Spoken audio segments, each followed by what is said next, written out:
Hello everyone, and thank you all for clicking on this video. You may notice several things are different from my normal videos. Firstly, I have two guests, my mom and my dad. They are here because we are going to discuss what it's like for parents of LGBTQIA2S+ identifying children. Quick disclaimer, this video is mostly intended for parents, so the language and style will be much more formal than the rest of my videos. If you are a kid, you are more than welcome to watch this. Everything will certainly be appropriate for all ages. It just might be boring for some younger audiences. Also, keep in mind that my experience does not necessarily reflect that of all LGBTQIA2S+ identifying individuals, and that there are countless factors that come into defining who a person is. That being said, family support is incredibly important, which is why we are making this video. Could you introduce yourselves? Hi, I'm Beth Moritz, Sturgeon's mom. Cool. Would you like to add anything to that? I'm faculty at UW-Madison. I live with Sturgeon. Yeah, awesome. And who's this guy? Hi, my name is Chad. I'm Stu's dad. I use he, him pronouns. I'm a retired medical researcher, and I first met Sturgeon the day he was born. Ever since that encounter, I've had the honor to be addressed as dad. I retired from UW Radiology Department to care for Sturgeon and his brother so that Beth's career could continue.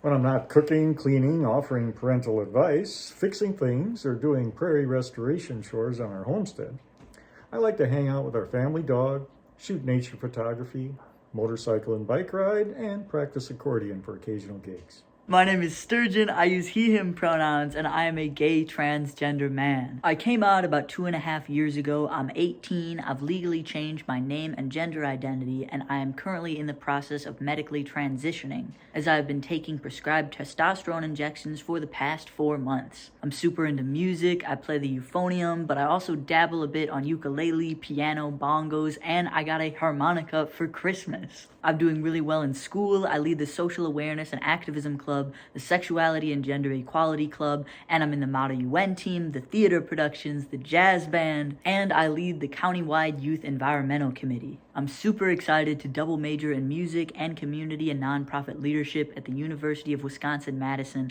which has been my dream school since I was in 7th grade. Now that we have some background information, I'd like to dive right in and talk about all this from the very start. What were your initial reactions when I came out as transgender and gay? So I think for me, I wasn't really surprised because I always saw you as having a male identity. So in a way, I was just kind of waiting for you to make the realization yourself.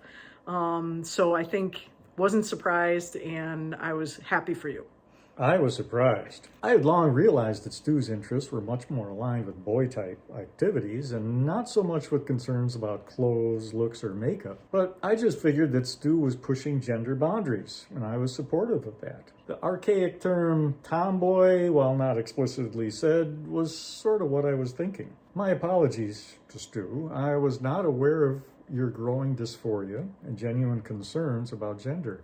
I don't recall that we had a direct discussion of this before your announcement of coming out. So yeah, I was surprised. And I think my first reaction was, okay, why do you feel compelled to take this step? And I was also wondering whether this was the right step for you to take. It is important to point out that in this example, I am Stu. That is one of my many nicknames. Obviously, coming out of the closet isn't an easy process for either side of the interaction, and it is absolutely normal to be afraid.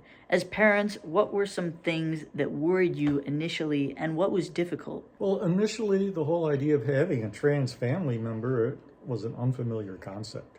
My upbringing during the 1960s in a fairly conservative and religious family certainly had not included transgender considerations. I've personally known a few gay acquaintances, but not trans. So to be confronted with this issue in such a personal way by my favorite older child was unexpected, and I was not prepared.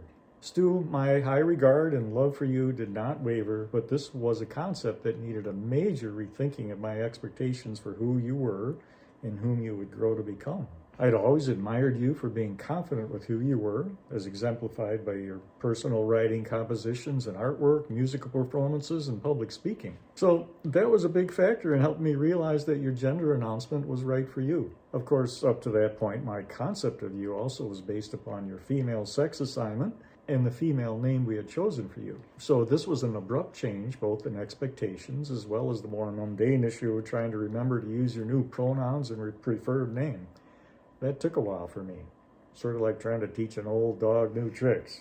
Over time, and also with your evolution of a more masculine personal presentation, it's become more reflexive to refer to you as my son, Stu. I apologize for sometimes slipping into the old gender names, and also thank you for your patience while I've adapted my thinking. So I think for me, it was less difficult for me to kind of conceive of you as a trans man, just because I've been really fortunate at the university. I had I had colleagues and friends who were trans and non-binary and gay and just the whole spectrum of LGBTQIA plus individuals. So I knew what it meant to be trans, and that wasn't at all foreign to me. And so I was more comfortable with that. I think what I wondered about at the time especially was how far the transition was going to take you. Would it just be a name change? Were you going to do testosterone injections? Were you going to have surgery? And I think, I understand it's sort of been a journey for you too, to kind of realize how far you need to go with all of those different aspects of transitioning. And I think all of those questions just flew into my mind the moment that you told me. And so I had a lot of unknowns, and I kind of had to hold myself back from grilling you with all those, like, what do you mean by that? Are you going to do hormones? You can do surgery? What are you going to do? And I had to realize that, nope, you may not have figured that out. If you have, that's good. But if you haven't, that's good too. So I think it wasn't frightening, but it was also just a lot of unknowns, wondering what the future was going to hold, and knowing that I really wanted you to be happy and healthy and do what was right for you. And but I was really, really supportive, of course. I remember with the concept of finding a romantic partner in particular, shortly after I came out, my mom printed out data from a study about how gay men are much less likely to date gay trans men, essentially stating that if I made this choice, I would never find love. The study, first off, didn't have accurate data because obviously I'm gorgeous, but I remember feeling like it created a wall in between us and the amount that I could open up to you about who I was. Since then, this has definitely gone away, but I vividly remember being super mad and tearing up the article and shoving it into the trash as deep as I could because I never wanted to see it again. Would you like to comment on this? So, first of all, I feel really bad that I ever showed you the article or anything. And I think, just being a mom, I think the reasoning behind it and all the things in my mind were just, I think any parent worries about their child finding a life partner and, what is your life going to be like when I'm gone? And I think whether or not you have a trans kid or a gay kid, cisgender kid, whatever, you always worry about, are they going to find someone that will love and appreciate them the way you do? And I think that's kind of where I was coming from, is just wanting to make sure that you know all sides of everything of who you are. And I definitely don't see it as a choice. I absolutely understand it's who you are, and it's who you've always been destined to be. And I very much want you to find someone who appreciates that you are gorgeous on the outside and on the inside. And that's going to be really important. And as a parent, I think that's a natural concern, is wanting your kids to be happy so they're not lonely and they have someone to share their life with long term. This next question is especially relevant because this is a video that will be posted on the internet, and it is undeniable that we live in an overwhelmingly transphobic world. What has your experience been like with transphobia and trying to protect me? For transphobia, all I've really seen is things that have been posted on the internet, things that you read in the news. So I do worry about that. I don't want you to be a target of any violence or negative behavior. That's really terrifying as a parent. Reading those kind of things is concerning. I think what's helped me a lot as a parent is just having conversations with you and knowing that you are acting like safely and you're being really careful about your choices of friends and where you go and who you go with, and just you're aware of the dangers that are out there. And it's a dangerous world in a lot of ways, and unfortunately transphobia is just a part of that. But yeah, it's a little bit scary as a parent. Yeah, I frequently hear about events and read articles that provide evidence of transphobic views. Some areas of the world would even outlaw who you are. Many areas of this country seem dominated by transphobic sensibilities and politicians who seek to further themselves by feeding into these phobias. So yeah, with the context of greater society, your safety is a big concern. My fear is that you'll need to negotiate many instances of misunderstanding and non-acceptance and even threats as you live your life. Social norms can be both powerful and cruel. It is sad and frightening.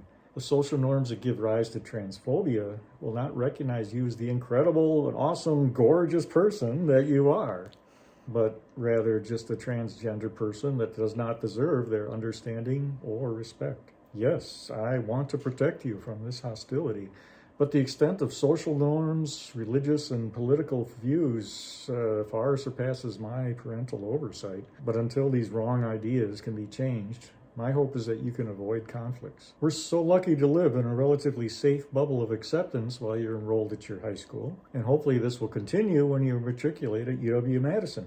Kudos to you, Stu, for directly addressing transgender issues and concerns at your high school. As for the rest of the transphobic world, I hope you can carefully choose a path that avoids danger to yourself.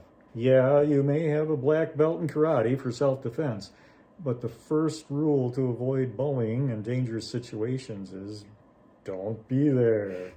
For this next section, I'd like to lighten the mood with some good news. What throughout this process do you think went well that you might have been pleasantly surprised by? So I think for me, I have been really pleased that you involved me in some of the steps that you took to transition, like when you went to do your legal name change and social security card and stuff like that. You let me come with you, and that was really fun to like make a trip downtown, and then we went out to lunch, and it was just really fun to be a part of that.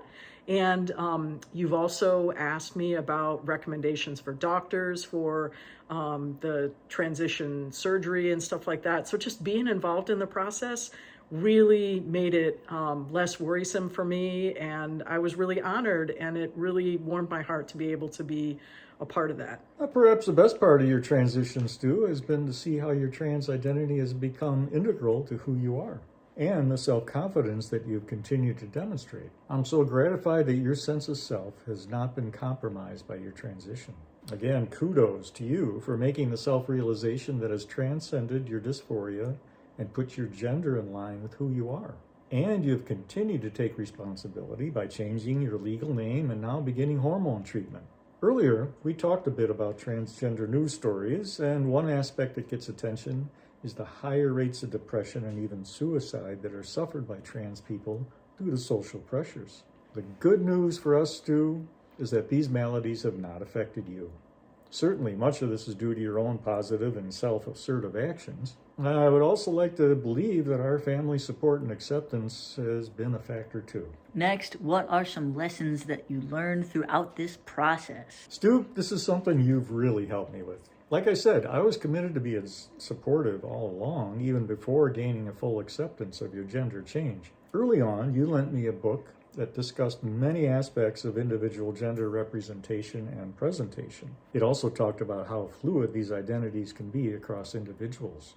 This was a new frontier of understanding for me. Thanks for the introduction. My main takeaway from this reading was that even though cisgender relationships are still the default for most people, that does not preclude the range of other gender identities. Basically, individuals are the best judge of what gender they should be with their lives. Let people be themselves and stop being so judgmental.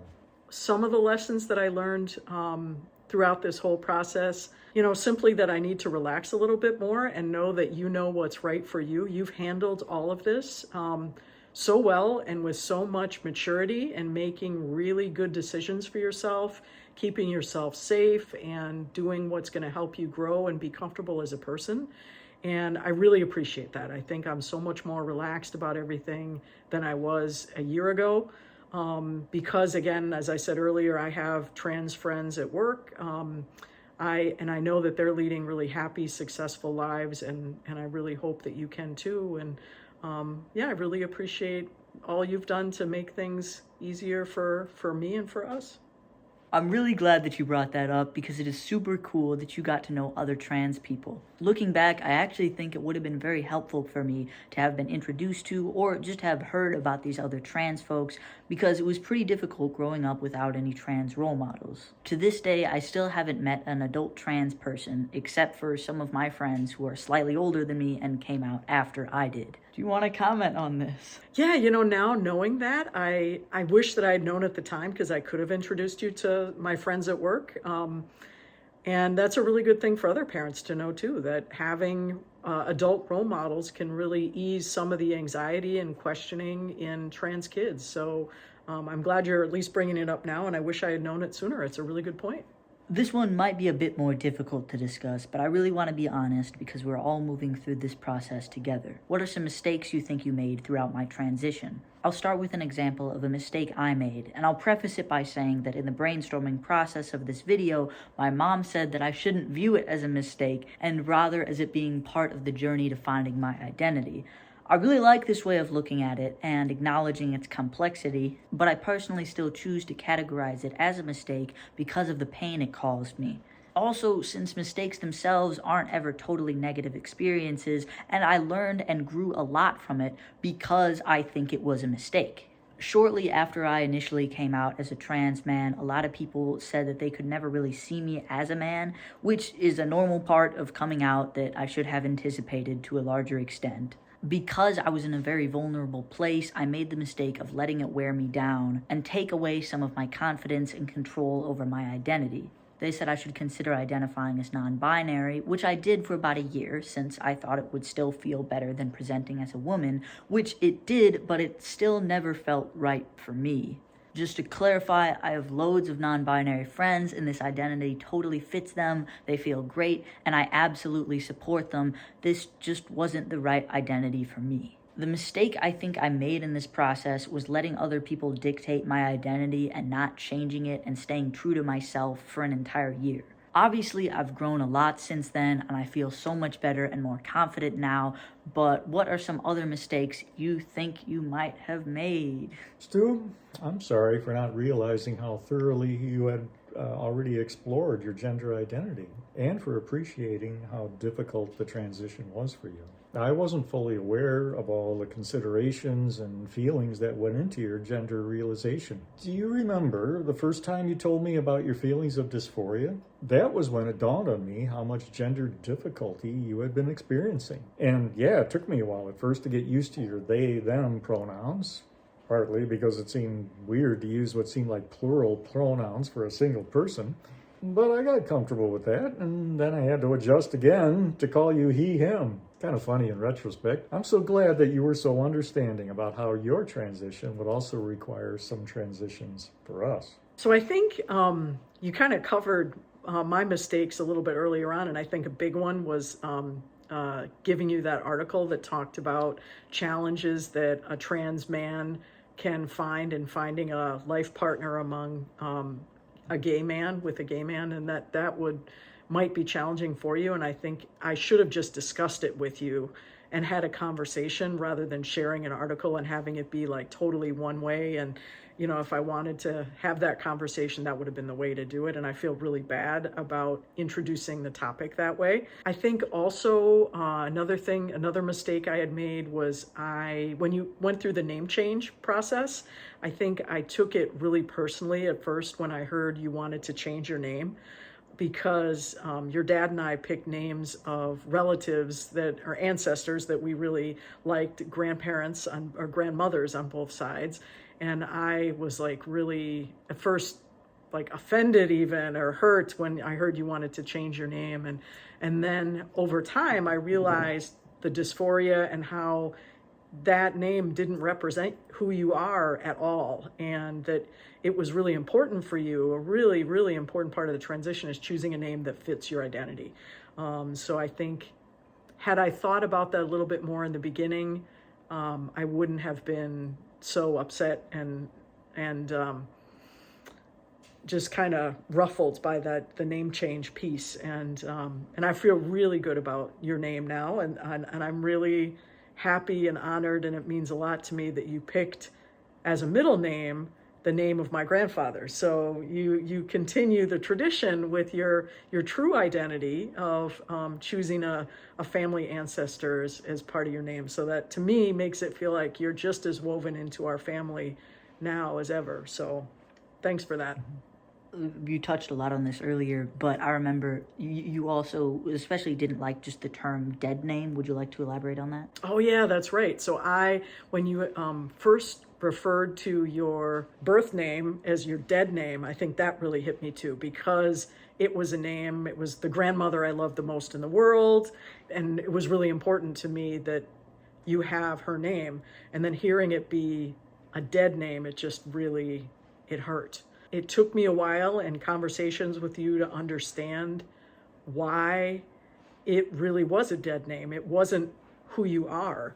And I think that's why it meant so much to me that you picked another grandparent for your middle name. It felt like, having it be a dead name, it just felt like you were intentionally ripping yourself away from the fabric of our family, that your connection with our family was dead, is kind of the way I took that to mean. And that made me incredibly sad, because having you pick a family name, that was just a part of tying you to be part of the family, and that was tying you into the family, and that was really important to me. So the dead name, having it called a dead name, was hard, and I really appreciate that we had a conversation and that you chose a name that made you a part of the family, in another way. And just to be clear, Sturgeon is not a family name that any of our other family members have had in the past. But it's a nickname that, was given to you by a family member, and you had been called Sturgeon for years before you transitioned. So That's true. That I was very comfortable with. In my mind, you had always been Sturgeon. You were as much Sturgeon as you were your dead name. So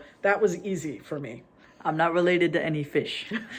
Now, we've talked a lot about my identity as a trans man, but not very much about my identity as a gay man. I definitely think about being trans more than I do about being gay, and these days it's generally a lot harder to be trans than gay in America. For me, being gay also hasn't come up as much because I've never had a boyfriend or any romantic partner, so mostly it just means a few extra pride flags around the house.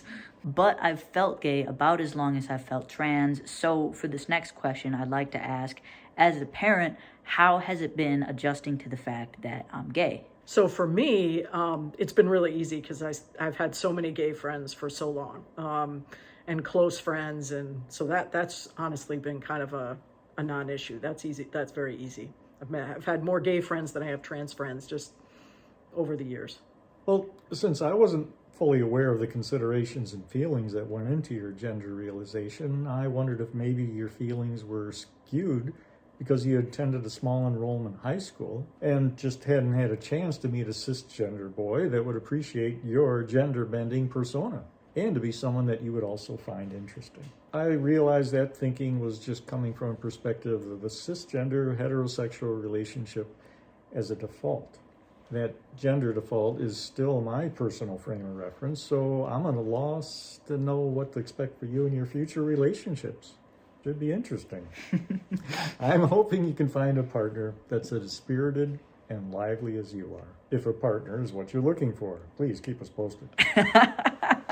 Another point that we can't forget is that we have 4 members in our family, and we can't forget my younger brother, Rusty. He was the first person I ever told about being trans, and honestly, I can't think of any instance where he's been anything other than completely supportive and respectful. We've always felt like brothers, and I think our relationship has only improved since I came out. Before I ask you, Mom or Dad, Rusty, how do you think our relationship has been affected by me being trans and gay? Well, as Sturgeon previously mentioned, our relationship was almost always like brothers. So, to be honest, nothing really changed between us. We still hung out as much as we did before. It really wasn't anything new to adjust to.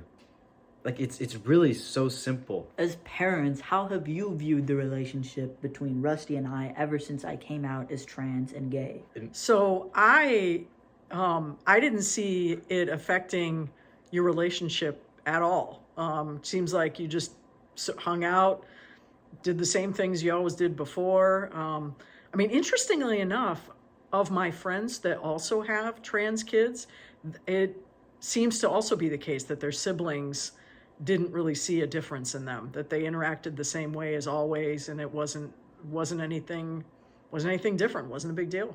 Didn't change their relationship. Yeah, for Henry, it almost seemed like a non-issue. The two of you have always had a close bond. I'm thinking he was already aware of what you were going through. You both also share a mutual regard, respect, and enjoyment of each other, so I'm guessing he already knew you enough to see that this was just who you are. For context, his name is Henry, and also Rusty, just like my name is Sturgeon, but also Stu. Alright, you can leave now. Okay. Toodaloo. You want to grab the dog? Speaking of family, how do you think this has affected our relationship with our extended family, especially those who are less accepting of LGBTQIA2S+ identifying people? So I don't have any extended family, but on Dad's side, honestly, I do think it helped that you came out after Grandpa passed away, because he was like super conservative and religious, and I think it might have driven a wedge in your relationship with him. I do think other relatives on Dad's side have reacted really well, especially the ones that that are pretty liberal, and that we would have predicted they would have reacted well. Maybe there's some that we're Facebook friends with that are pretty conservative, and they may not react well, but that's just their problem, and I really don't care what they think anyway, so that's fine. Yeah, I can only imagine how my conservative parents would have struggled with your trans identity. I know they loved you and were so impressed with your many accomplishments, but it would have been counter to their world views, especially with their strict Catholic background. So it is a bit of a blessing that they passed before you transitioned, but also too bad that they will not be able to see your further growth in life. As for my siblings, they seem accepting and supportive. Extended family is probably a mix, but for us, it's not much of an issue, well, either way, since we're widely dispersed and rarely get together anymore. By the way, this is my dog, Io, just in case you were wondering. Since he magically appeared, my brother is not a werewolf. He did not transform into this dog. As we wrap up this video, are there any other pieces of advice that you would like to give to parents of LGBTQIA2S+ identifying kids, or just parents of kids who are learning about LGBTQIA2S+ topics? The biggest advice is to disregard the concept that gender identity must coincide with sex assignment from birth. I think as parents, this is a natural way of thinking. Hence, we have so much attention given to gender reveal parties for expectant parents. While it may still turn out that for most people their sex assignment and gender will coincide, this isn't a requirement. A person's life need not be defined by the genitalia or sex hormones. Gender is a personal affirmation, and Stu's helped me to learn that it can vary as broadly as individual people are different from each other. Sure, LGBTQ genders are not the same as the usual cisgender parents, but parenting is about loving and supporting our children for who they are. I love you, Stu, and you amaze me every day. And I hope to be both a part of and parental partner for you as you further grow into adulthood. But I also understand that unfortunately societal pressure may sometimes put you in a vulnerable position, and as a parent, I wish to minimize those pressures. For our family, we've been fortunate that you've been enrolled in a supportive school, and the greater community where we live is relatively accepting. I hope that all parents can join in working towards making schools and communities accepting for LGBTQ gender identities. Oh, and one other point. Trans kids are frequently referred to as having higher rates of depression and even suicide. This isn't inherently because they're trans, it's because social norms are not inclusive. As a parent of a trans man, I can attest that it doesn't have to be this way. Or with support and understanding, positive communication, as well as careful guidance in navigating social situations, the issue of social pressure and resulting depression can hopefully be minimized. So I think my recommendation would be for parents to talk to other parents of LGBTQIA2S+ kids And that helped me a lot. And I would also recommend looking for any kind of networks or organizations, communicate with them.